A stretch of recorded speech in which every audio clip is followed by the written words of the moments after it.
¿Qué tal, amables amigos? Un placer volvernos a reencontrar para seguir estudiando las profecías del capítulo 8 y 9 del libro de Daniel. En el tema anterior hicimos solamente una introducción para ver la omnisciencia de nuestro Padre al estudiar las profecías, pero ahora introducimos directamente los primeros versículos del capítulo 8. Leemos allí: en el año tercero de reinado de Belsasar, me apareció una visión a mí, Daniel, después de aquella que me había aparecido antes. Vi en visión, y cuando la vi, yo estaba en Susa, que es la capital del reino de la provincia de Elam. Vi pues en visión estando junto a río Ulaí. Alcé los ojos y miré, y aquí un carnero, que estaba delante del río y tenía 2 cuernos. Y aunque los cuernos eran altos, uno era más alto que el otro. Y el más alto creció después. Vi que el carnero hería con los cuernos al poniente, al norte, al sur, y que ninguna bestia podía parar delante de él, ni había quien escapase de su poder, y hacía conforme a su voluntad y se engrandecía. Este carnero, al analizarlo, vamos a ver que se refiere a los medos y persas. El mismo ángel Gabriel, que le está dando la explicación después de que él tuvo la visión, en el versículo 20 dice: en cuanto al carnero que viste, que tenía 2 cuernos, estos son los reyes de Media y de Persia. ¿Ve? El mismo ángel Gabriel le explica. Pero vamos a ver detalle acá de la profecía. Dice que el carnero tenía 2 cuernos, pero un cuerno era más grande que el otro. Recordemos cuando hemos estudiado el capítulo 2, la profecía del capítulo 2, los pechos y los brazos de plata estaban representando a los medos y persas.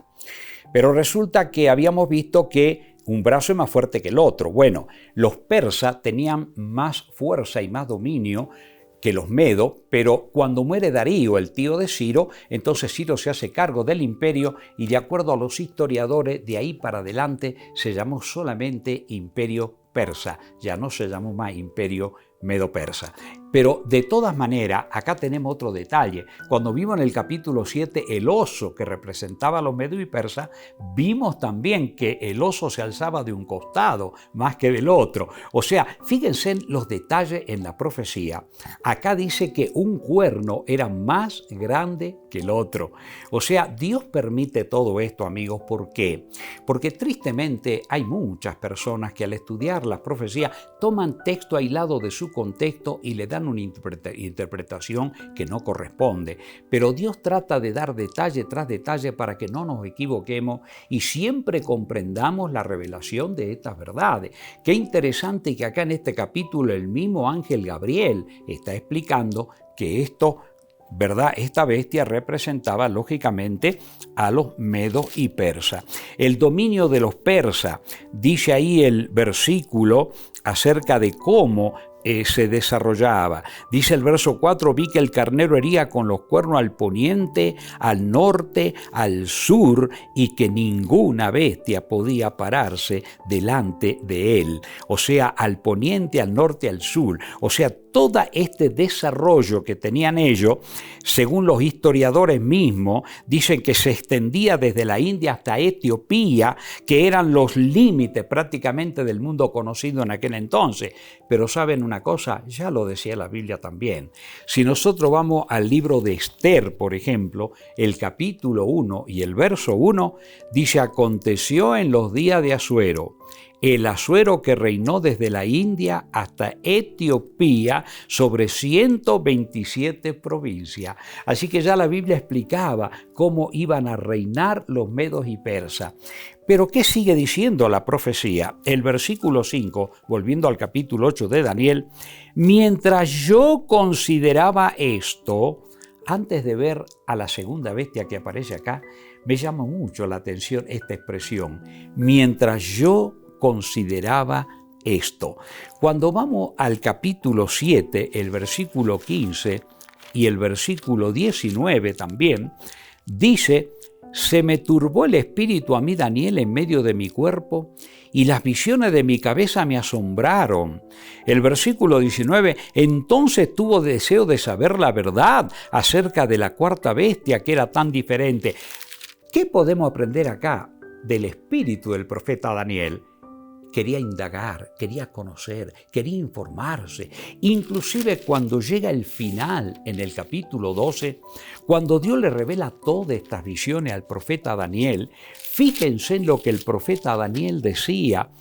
Dice allí el versículo 8 del capítulo 12, y yo oí, mas no entendí, y dije, Señor mío, ¿cuál será el fin de estas cosas? Miren, el interés del profeta. ¿Y qué le contesta el ángel Gabriel?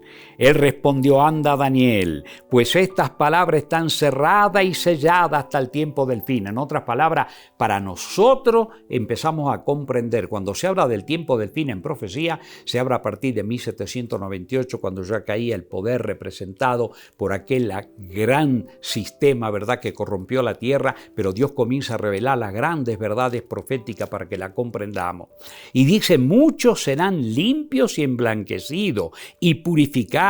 Los impíos procederán impíamente y ninguno de los impíos entenderá, pero los entendidos comprenderán. ¿Qué nos está diciendo acá la palabra de Dios, amigo?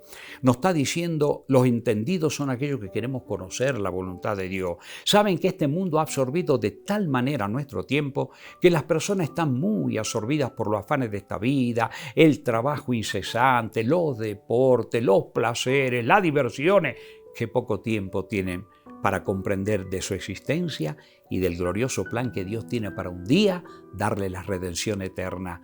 Por eso es que realmente dice acá que los impíos no entenderán. Ahora la pregunta es, ¿y qué pasa con los impíos si finalmente en esta tierra todos nacemos pecadores? Bueno, cuando dice los impíos no entenderán, vamos al libro de Ezequiel, el capítulo 18 del libro del profeta Ezequiel. Allí leemos nosotros dos pasajes muy interesantes. El 23 dice así, ¿quiero yo la muerte del impío, dice Jehová el Señor? ¿No vivirá si se apartare de sus caminos? Miren, qué interesante. Dios dice, el impío no entenderá si sigue siendo impío. Si quiere vivir su vida en impiedad, en pecado, en corrupción, no le importa su salvación. Comamos y bebamos que mañana moriremos. Tomamos la vela de la vida y la quemamos de las dos puntas. Diversiones, placeres. Claro, así no va a comprender nunca. Pero si se humilla y se arrepiente el impío, sí comprenderá.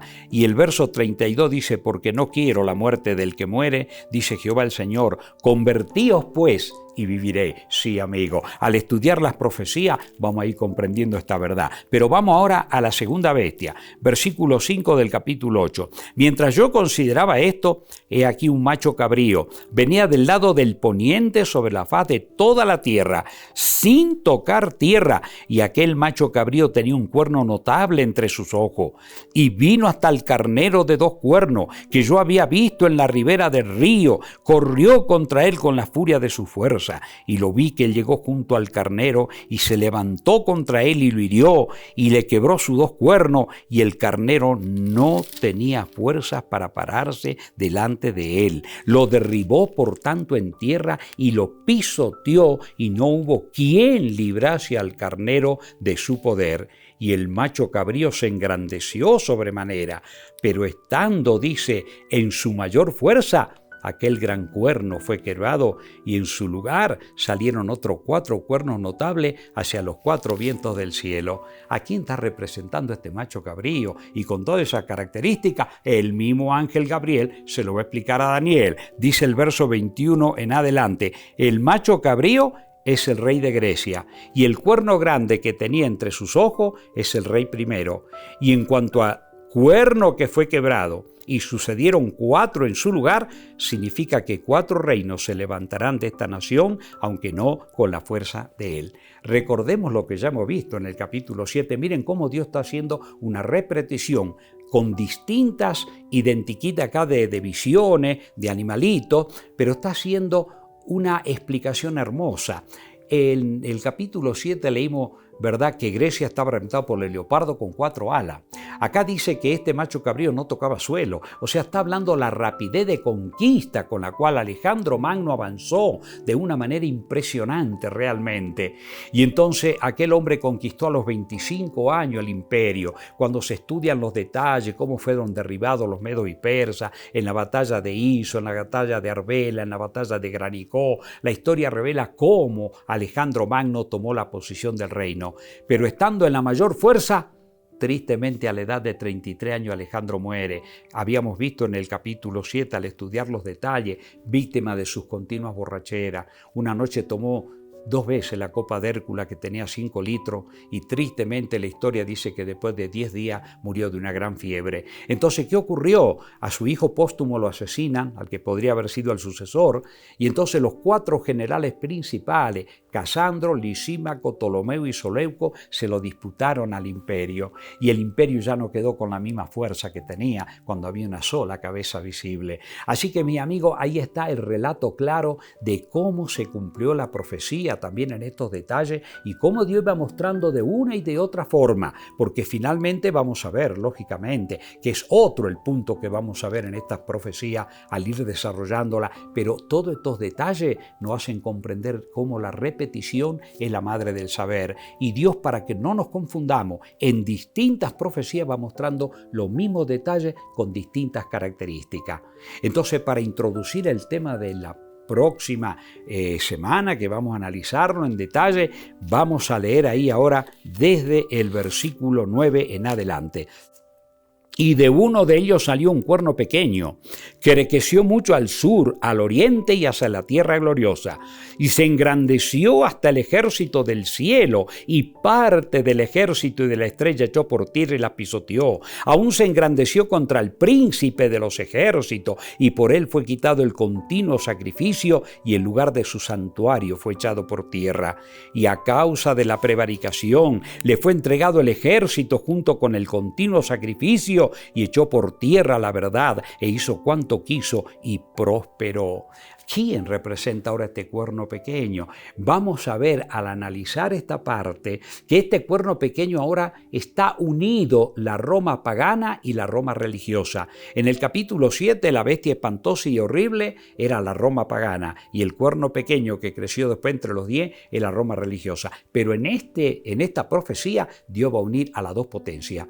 Y vamos a ver y vamos a analizar detalle cómo la Roma, primeramente imperial, se ensañó contra el rey en esta tierra, contra Jesús, porque fue Roma imperial la que lo mató.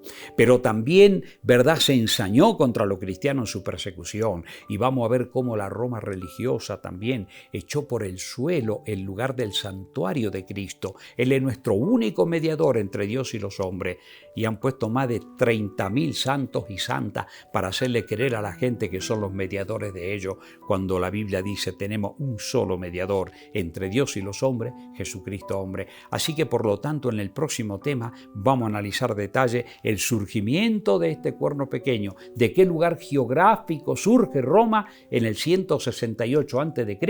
para expandirse, dice allí, hacia el sur Egipto, hacia oriente Siria y hacia la tierra gloriosa hasta Palestina y Jerusalén. Amigo querido, que Dios te bendiga. Quiero terminar solamente recordándote siempre el capítulo 7, el versículo 18, porque después que veamos todos estos sucesos finales, se va a cumplir lo que dice allí. Después recibirán el reino los santos del Altísimo y poseerán el reino hasta el siglo, eternamente y para siempre.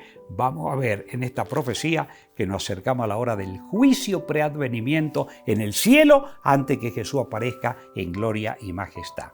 Que Dios les bendiga. Hagamos una oración. Querido Padre, gracias por todas estas revelaciones, que cada una de ellas penetre en el corazón de tus hijos en la faz de la tierra, que puedan estar comprendiendo y estudiando estas profecías. Bendícenos a todos, Padre, en el nombre de Jesús. Amén. Muchas bendiciones.